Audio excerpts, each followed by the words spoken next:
Sa ngalan ng Ama, ng Anak, ng Espiritu Santo. Amen. Amen. Sumainyo ang Panginoon. At sumayo rin. Mga kapatid, aminin natin ang ating mga kasalanan upang tayo maging marapat gumanap sa banal na pagdiriwang. Inaamin ko sa makapangyarihang Diyos At sa inyong mga kapatid, na lubha ako nagkasala sa isip, salita at sa gawa, at sa aking pagkulang. Kaya sinasamo ko sa mahal na Birhen Maria, sa lahat ng mga anghel at mga banal, at sa inyong mga kapatid, na ako'y panalangin sa Panginoong ating Diyos. Awan tayo makapangyarihang Diyos, patawarin tayo sa ating mga kasalanan. Patnubayan tayo sa buhay na walang hanggan. Amen. Panginoon, kaawaan mo kami. Panginoon, kaawaan mo kami. Kristo, kaawaan mo kami. Kristo, kaawaan mo kami. Panginoon, kaawaan mo kami. Panginoon, kaawaan mo kami. Manalangin tayo.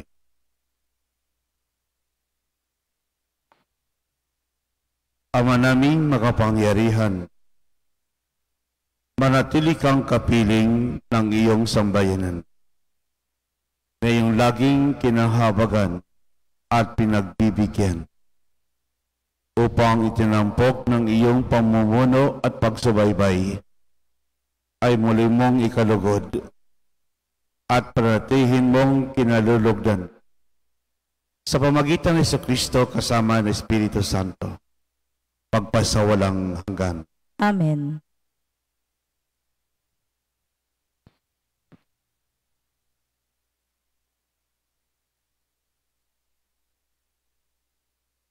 Pagbasa mula sa aklat ng Deuteronomio. Sinabi ni Moises sa mga tao, "Dinggin ninyo ang mga Israelita. Ang Panginoon lamang ang Diyos. Ibigin ninyo siya ng buong puso, kaluluwa at lakas. Ang mga utos niya'y itanim ninyo sa inyong isip. Ituro ninyo ito sa inyong mga anak, sa loob at labas ng inyong tahanan, sa oras ng paggawa at pamamahinga, sa lahat ng lugar at sa lahat ng panahon. Ipulupot ninyo ito sa inyong mga kamay bilang tanda, itali sa inyong noo, isulat sa mga hamba ng inyong pinto at mga tarangkahan. Kayo'y malapit ng dalhin ng Panginoon sa lupaing ipinangako niya sa inyo. Sa inyong mga ninunong sina Abraham, Isaac at Jacob. Maninirahan kayo sa malalaki at magagandang lungsod na hindi ninyo itinayo. Titira kayo sa mga tahanang husto sa lahat ng bagay, ngunit hindi ninyo pinaghirapan. Iinom kayo ng tubig na galing sa mga balong, hindi ninyo hinukay. Mamimitas kayo sa mga ubasan at sa mga olibong, hindi ninyo itinanim. Kung kayo'y naroon na at nananagana sa lahat ng bagay, huwag ninyong kalimutan ang Panginoon na nag-alis sa inyo sa bansang Ehipto. Magkaroon kayo ng takot sa Kanya. Paglingkuran ninyo siya at mamuhay kayo ng tapat. Ang salita ng Diyos. Salamat sa Diyos. Salmong tugunan. Poong aking kalakasan, iniibig kitang tunay. Poong aking kalakasan, iniibig kitang tunay. O Panginoon kong aking kalakasan, minamahal kita ng tunay na tunay. Panginooy batong hindi matitibag, matibay kong muog at tagapagligtas. Poong aking kalakasan, iniibig kitang tunay. Diyos ko ang sa akin ay siyang nag-iingat, tagapagtanggol ko at aking kalasag. Sa iyo, Panginoon, ako'y tumatawag. Sa mga kaaway, ako yung iligtas. Poong aking kalakasan, iniibig kitang tunay. Panginooy buhay, siya'y tagapagligtas. Matibay kong muog, purihin ng lahat. Sa piniling hari, dakilang tagumpay. Ang kaloob ng Diyos sa kanyang hinirang. Poong aking kalakasan, iniibig kitang tunay. Hallelujah.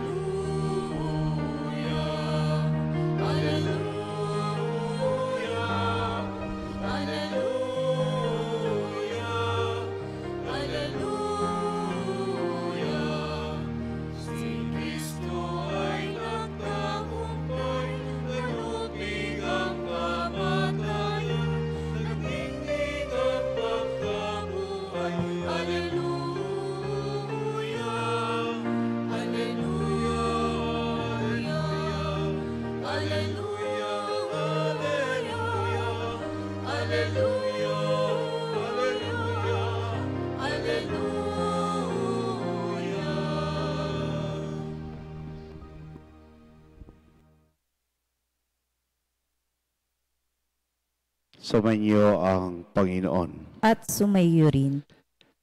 Ang mabuting balita ng Panginoon ayon kay San Mateo. Papuri sa iyo, Panginoon.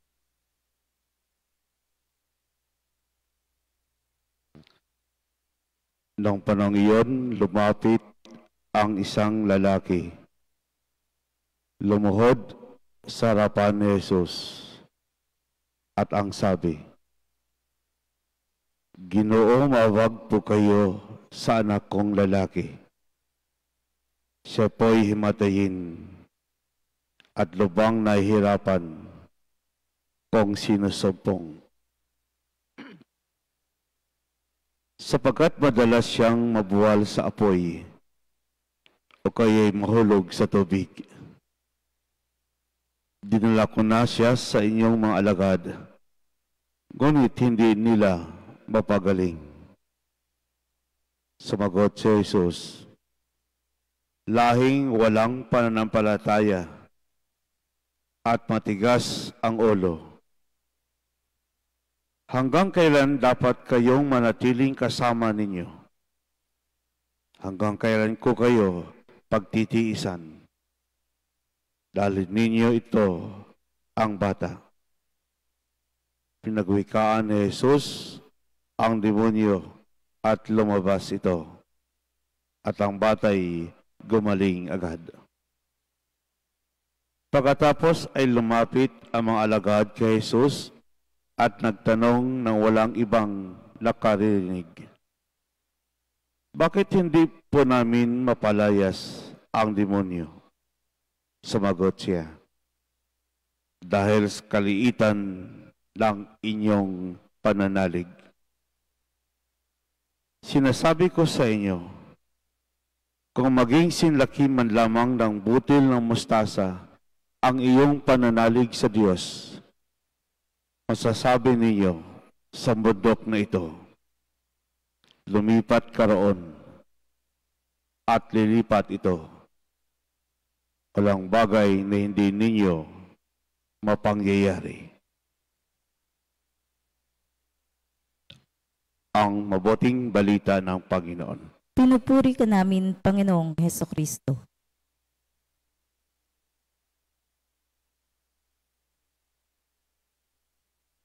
Magandang umaga po sa lahat.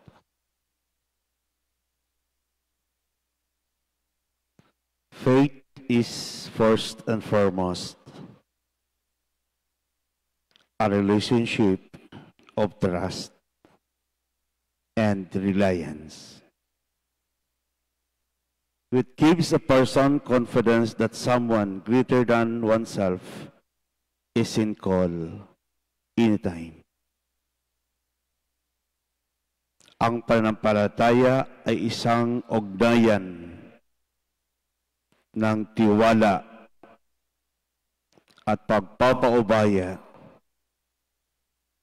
na nagbibigay sa atin ng katatagan at kasiguraduhan sa buhay. Dahil sa lahat ng oras ay meron tayong maaasahan. Sa ilalim ng ugnayang ito, napakaraming bagay ang napagtatagumpayan,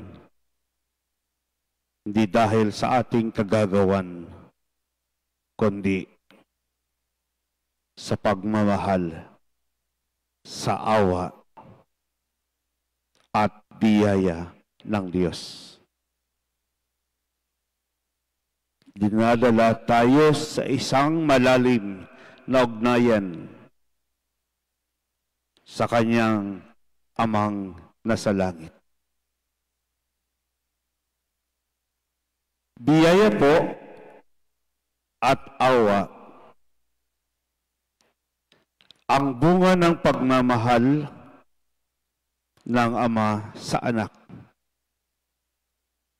Kaya nagaganap, nagtatagpo ang grasyang hinihingi natin sa Diyos. Katulad po ng ating mahal na ina, inawit niya sa Magnificat, "The Lord has done wondrous, marvelous things for me." Napakabuti po ang Diyos. Natuwa ang Diyos kay Maria. The greeting of Angel Gabriel to Mary is one of joy. The angel invites Mary to be happy because God is truly happy with Mary. Diyos ang may kaloob nito. Hindi tao, hindi tayo. At ang natatanging tugon sa bawat isa sa atin sa gitna ng kabutihan ng Diyos, dapat lamang ipaabot, ipamanhik ang ating saloobin sa ating Ama sa langit. Tutulungan, tutugunin, at magpapabanal sa atin. Kaya po hilingin natin sa Diyos na lumago tayo sa ating pananampalataya. Na maniwala at pagtiwala tayo sa Diyos. We believe because there is God, and remove God in faith, we remain in doubt or confusion. Tiwala lamang at manalig sa ating Ama.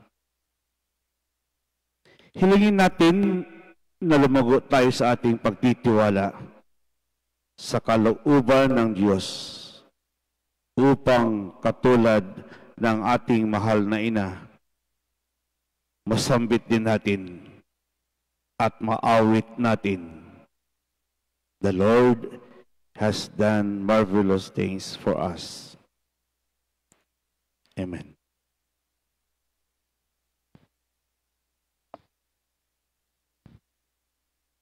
Sa panalangin, lumapit tayo sa Diyos, Ama na nagbibigay sa atin ng kapangyarihan sa lahat ng sangnilikha. Ating pong itutugon, "Panginoon, dinggin mo ang aming panalangin." Panginoon, dinggin mo ang aming panalangin.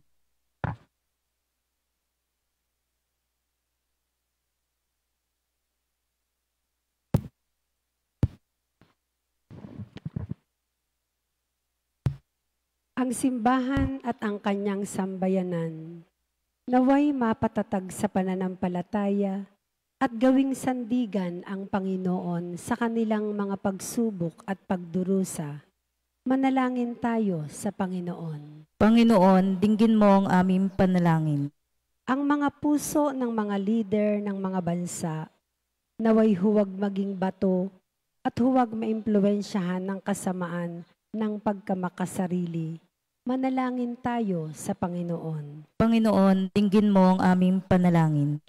Ang mga taong naging manhid na sa pagkakasala, naway magbalik loob sa Diyos. Manalangin tayo sa Panginoon. Panginoon, dinggin mo ang aming panalangin. Ang mga taong may dinadalang mabigat na pasanin sa buhay dahil sa kanilang karamdaman, naway maunawaan ang kahulugan ng kanilang mga pagsubok. Manalangin tayo sa Panginoon. Panginoon, dinggin mo ang aming panalangin. Ang mga tapat na yumao, naway ligtas na maihatid sa tahanan ng Diyos. Manalangin tayo sa Panginoon. Panginoon, dinggin mo ang aming panalangin.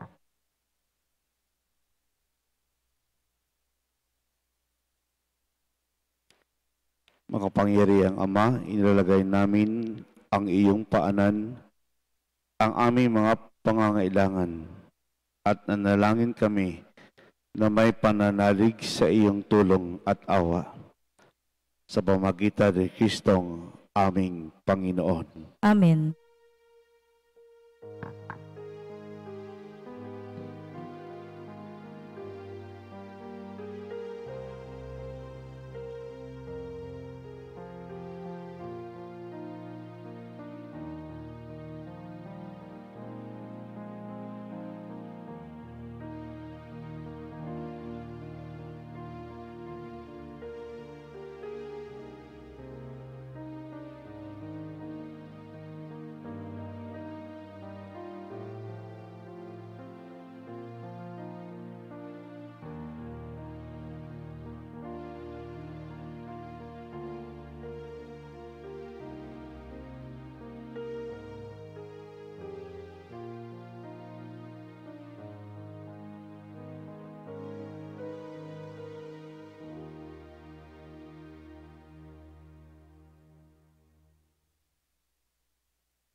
Manalangin kapatid upang paghahain natin kalugdan ng Diyos, Amang makapangyarihan.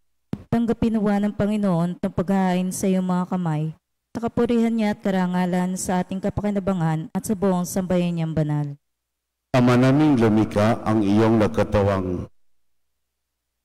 taong anak ay tumulong nawa sa aming ginagawa upang siya ay niluwal ni Maria nang di bumawas kundi lalo pang nagpaganap ng pagkaberhen. Ay mapaging dapat na kalugdan mo ang aming paghain sa ipagpapatawad ng mga kasalanan, sapagkat siya ang Panginoong kasama mo at ng Espiritu Santo magpasawalang hanggan. Amen. Sumayo ang Panginoon. At sumayo rin. Itaas sa Diyos ang iyong puso at diwa. Tinaas na namin sa Panginoon. Pasalamatan natin ang Panginoong ating Diyos. Marapat na siya'y pasalamatan. Ama namin makapangyarihan, tunay marapat ni kay aming pasalamatan sa pamagitan ni Kristo na aming Panginoon. Siyang salitang katawang at kapiling nung lahat ng umiral ay iyong likain. Siya'y sinago mo para kami sa gipit palayain at siya'y kinalinga na mahal na Birhen na naging kanyang inang totoo sa kapangyarihan ng Espiritu Santo. Inako niyang sundin ang loob mo at kamtin ang sambay ng banal para sa iyo. Pinagtiisan niyang iunat sa krus ang kanyang mga kamay upang magwakas sa kamatayan at mahayag ang pagkabuhay. Kaya kaysa na maanghel nagsisiawit ng papuri sa iyo, nang walang humpay sa kalangitan, kami nagbubunyi sa iyong kadakilahan. Santo, Santo, Santong Panginoon Diyos ng mga hukbo, napupuno ang langit at lupa ng kadakilaan mo, o sana sa kaitaasan, pinagpala na paririto sa ngalan ng Panginoon, o sana sa kaitaasan. Ama naming banal, ikaw ang bukal ng tanang kabanalan. At sa pamagitan ng Espiritu gayong banal ang kaloob na ito, upang para sa aming maging katawan at dugo ng aming Panginoong Hesukristo. Bago pinagtisan ko sa loob na maging handog, hinawakan niyang tinapay, pinasalamatan kaniya. Pinaghati-hati niyon inabot sa kanyang maalagad at sinabi, "Tanggapin niyong lahat ito at kanin. Ito ang aking katawan na ihahandog para sa inyo."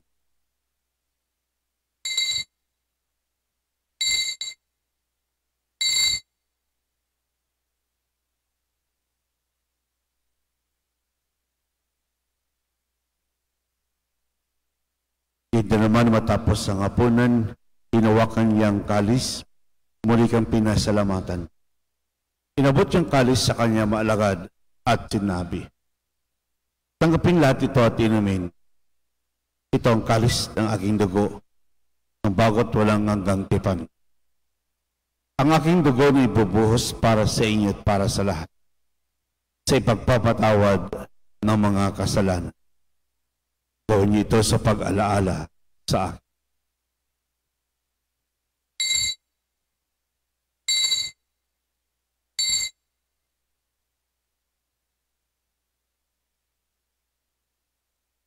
Ipagbunyi po natin ang misteryo ng pananampalataya. Si Kristo'y namatay, si Kristo'y nabuhay, si Kristo'y babalik sa wakas ng panahon. Ang mga ginagawa namin ngayon, pag-alala sa pagkamatay at muling pagkabuhay ng iyong anak. Kaya tinaalay namin sa iyo ang tinapay nagbibigay buhay at ang kalis nagkakalob ng kaligtasan. Kami nagpapasalamat dahil kami iyong minarapat na tumayo sa harap para maglingkod sa iyo. Isinasamo namin kami magsalo-salo sa katawan at dugo ni Kristo ay mabuklod sa pagkakaisa sa pamagitan ng Espiritu Santo. Ama, lingapin mo simbahang laganap sa buong daigdig. Puspusin mo kami sa pag-ibig ni Gilbert naming obispo at ng tanang kaparian. Alalahanin mo rin kapatid namin na imlain na may pag-asang sila'y muling mabubuhay yan din lahat ng mga pumanaw. Tawaan mo sila at patuloyin sa iyong kaliwanagan. Tawaan mo padapating kami lahat makasalo sa iyong buhay na walang wakas. Kaisa naman ang Birheng Maria, Ina ng Diyos. Kaisa ng mga apostol at lahat ng mga banal na namuhay dito sa daigdig ng kalugod-lugod sa iyo. Ay pagdiwang nawa namin ang pagpupuri sa ikararangal mo sa pamagitan ng iyong anak na aming Panginoong Jesucristo. Sa pamagitan ni Kristo, kasama niya sa Kanya, lahat ng parangal at papuri sa iyo. Diyos ang makapangyarihan, kasama ng Espiritu Santo, magpasawalang hanggan.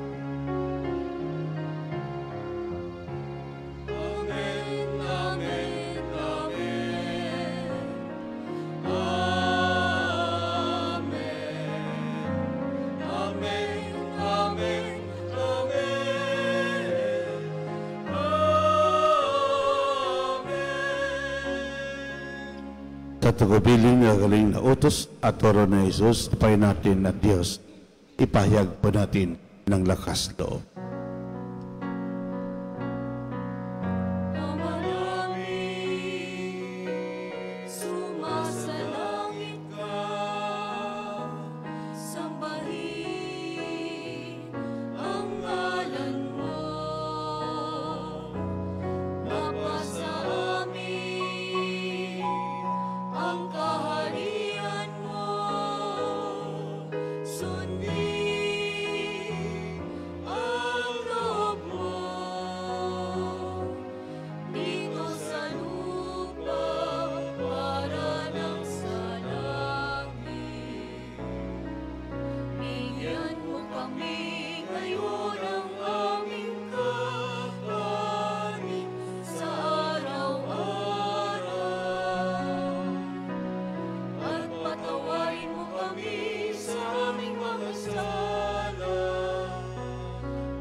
Hindi namin kami adjust sa lahat ng masama pagkalooban ng kapayapaan araw-araw. Iligtas sa kasalanan, ilayo sa lahat ng kapahamakan. Samantalang aming pinabikan dakilang araw ng pagpapahayag ng tagapagligtas naming Jesu Cristo. Sapagkat iyong kaharian at ang kapangyarihan at ang kapurihan magpakailanman. Amen. Panginoon sa Kristo, sinabi mo sa iyong apostol, kapayapaan iniwan ko sa inyo. Ang aking kapayapaan binibigay ko sa inyo. Tungayin mo aming panampalataya at huwag ang aming mapagkakasala. Pagkalooban mo kami ng kapayapaan at pagkakaisa, ayon sa kalooban kasama ng Espiritu Santo, magpasawalang hanggan. Amen. Ang kapayapaan ng Panginoon ay laging sumayin. At sumayo rin. Pabigyan po tayo ng kapayapaan sa isa't isa. Peace be with you. Good morning po sa lahat. Kordero ng Diyos, nag-aalis ng mga kasalanan ng sanlibutan, maawa ka sa amin. Kordero ng Diyos, nag-aalis ng mga kasalanan ng sanlibutan, maawa ka sa amin. Kordero ng Diyos, nag-aalis ng mga kasalanan ng sanlibutan, pagkaloob mo sa amin ang kapayapaan.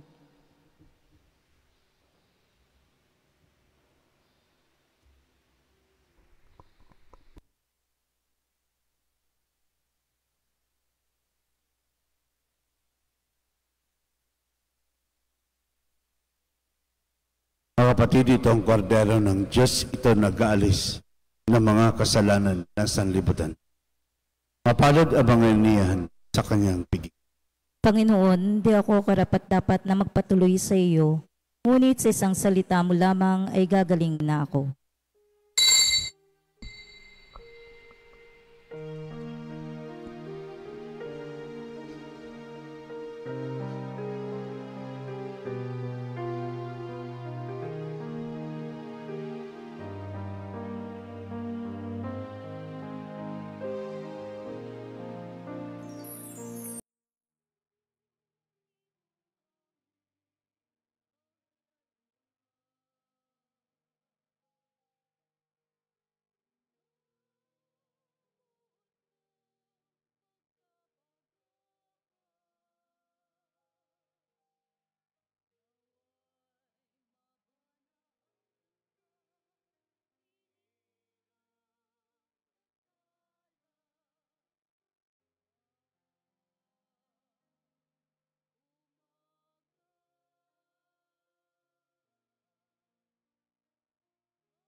Manalangin tayo. Ama naming mapagmahal, sa pagsasalo namin sa banal na pakikinabang, ang iyong ng loob ay aming hinihiling upang pagparangal namin sa mahal na Berhen at pagtulad namin sa Kanya ay magmanging dapat na aming paglingkuran ang pagganap sa kaloob mong kaligtasan sa pamagitan ng Jesucristo kasama ng Espiritu Santo magpasawalang hanggan. Amen. Sumainyo ang Panginoon. At sumaiyo rin. Pagpalain kayo ng kapangyarihang Diyos, ang Ama, Anak at Espiritu Santo. Amen. Kumain kayong taglay ang kapayapaan upang ang Panginoon ay mahalin at paglingkuran. Salamat sa sa Diyos.